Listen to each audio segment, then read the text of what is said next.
Dating barangay kagawad, pinatay dahil umano sa utang. Mga suspect, nahuli ka. Bag na inakalang may umuusok na bomba. Bagong lutong kanin lang pala ang laman. Viral na to. Angkas na motorsiklo. Hindi na nga naka-helmet. Sa pinatong na silya pa nakaupo. At mga Miss Universe candidate, ano kaya mga pinagkakaabalahan bago ang big kick-off ng pageant? Abangan yan mamaya sa 24 Oras Weekend.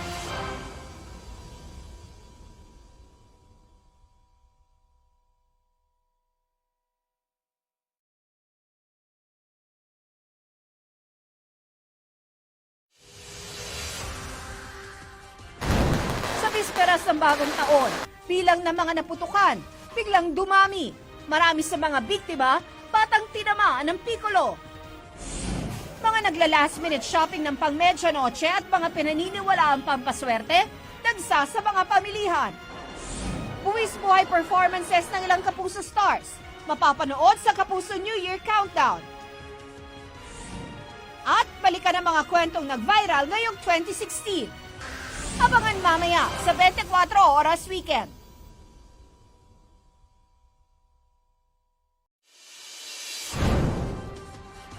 Superintendent Rafael Dumlao, nasangkot umano sa pagpatay sa Koreanong si Ji Ik-ju, hinarang nang umalis siya sa Camp Crame. Viral na to, SUV at motorsiklo nagsalpukan.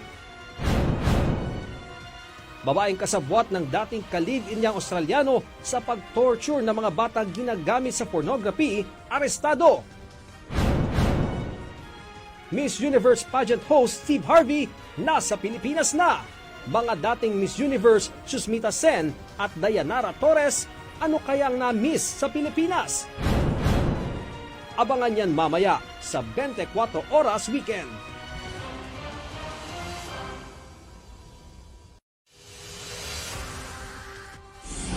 Viral na to. Bata at kanyang yaya, patay matapos maatrasan ng truck rider ng motor na walang helmet. Walang pakundangang humarurot at sumingit. At kahit tapos na ang Miss U pageant, si Non Loresca, aka Rogelia, tuloy ang rampa kahit sa kalsada, nag-workout pa ng naka-high heels. Abangan yan mamaya sa 24 Oras Weekend.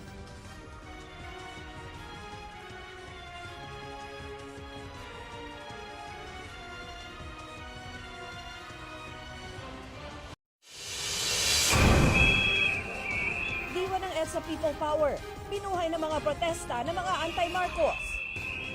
Mga pro-Marcos, nagtipon-tipon naman sa libingan ng mga bayani. Mga rallyistas sa US Embassy at mga pulis, nagkagirian. Viral na to, delivery van, nadulas. Tumama sa owner-type jeep na sinalpok naman ng truck. At pampagood vibes, ang dalagang hahamon kay Paulo Ballesteros sa makeup transformations.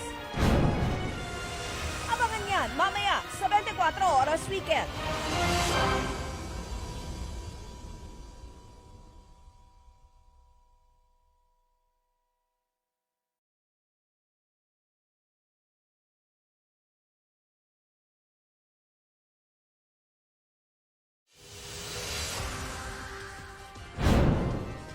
Hindi bababa sa 50,000 pesos na cash at alahas na tangay sa nabudol-budol na guro.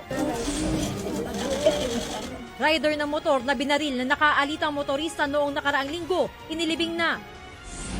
Ngayong papainit ang panahon, ilang magkakamag-anak nagpiknik at nagswimming sa Manila Bay kahit marumi ang tubig. At ilang sikat, todo exercise na para ma-achieve ang summer body. Abangan yan mamaya sa 24 Oras Weekend.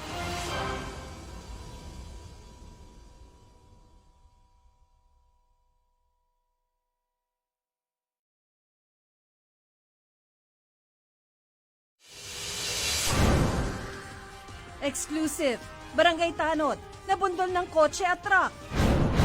Dalawang magnanakaw na tumatarget sa mga convenience store. Natunto ng mga pulis matapos i-upload sa Facebook ang kuha nila sa CCTV. At viral na to. Bakit kaya naglakad ng kilo-kilometro ang lalaking ito nang naka-helmet? Abangan yan mamaya sa 24 Oras Weekend.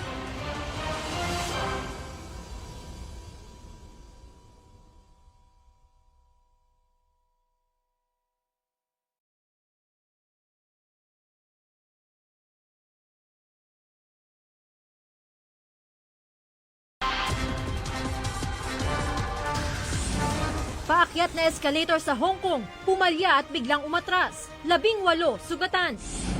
4 na pinaghihinalaang sangkot sa droga, natagpo ang patay sa isang barong-barong. Viral na to, bag na may lamang pera, inagaw ng magnanakaw sa pamilyang nagpapahinga lang sa tindahan. At gimmick sa Tag-Init, pasyalan ng nakamamanghang lagun dahil sa hampas ng malalaking alon. Abangan yan mamaya sa 24 Oras Weekend.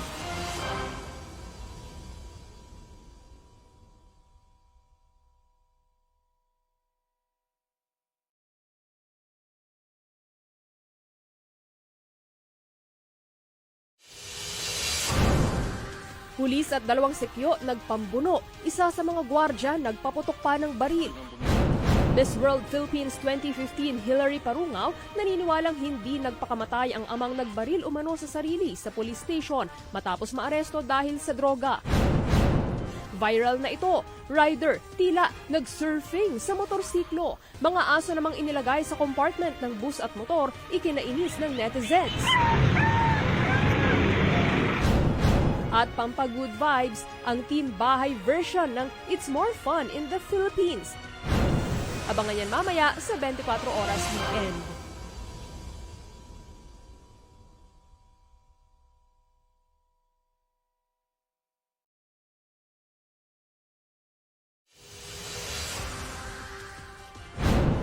Mahigit 17 milyong pisong halaga ng shabu natagpuan sa kotseng inabandona sa isang mall. Viral na to. Kabaong. Bakit kaya in-over the bakod para madala sa huling hantungan? Motorsiklo. Sumemplang sa madulas na daan. Pati pagkakabit ng rosaryo sa rear view mirror ng sasakyan, bawal din sa Anti-Distracted Driving Act. At 11 toneladang manok at baboy, inihain para sa world record sa pinakamahabang budol fight sa mundo. Abangan yan mamaya sa 24 Oras Weekend.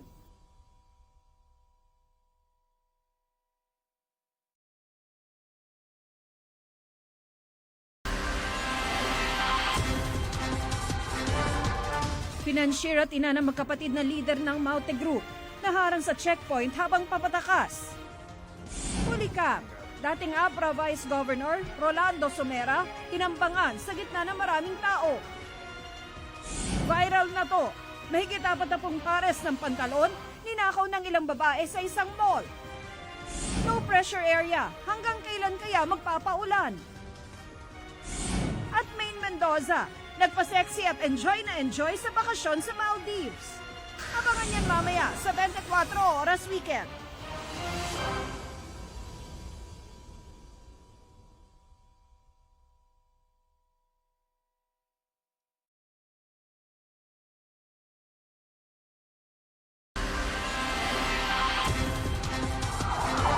Apat na hinihinalang miyembro ng Maute na hawak ng pulisya, patay sa pananambang sa police convoy sa Lanao del Norte.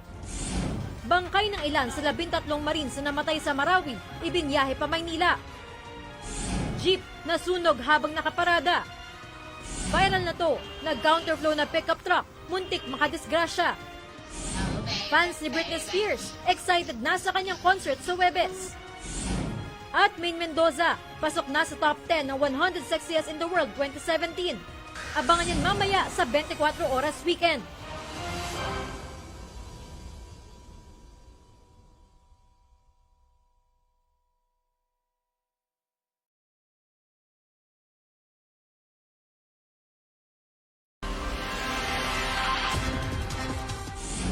Viral na to. Bata, tinuturuan umanong magdroga ng tiyuhin niyang adik.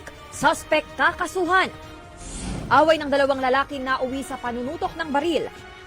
The Hulk actor Mark Ruffalo, pinuri ang Pinoy na sikat online sa galing gumawa ng tsinelas action figures. At kilalanin ang alagang kambing na daig pa ang aso sa pagiging maamo. Ay, tumagod siya. Abangan yan mamaya sa 24 Oras Weekend.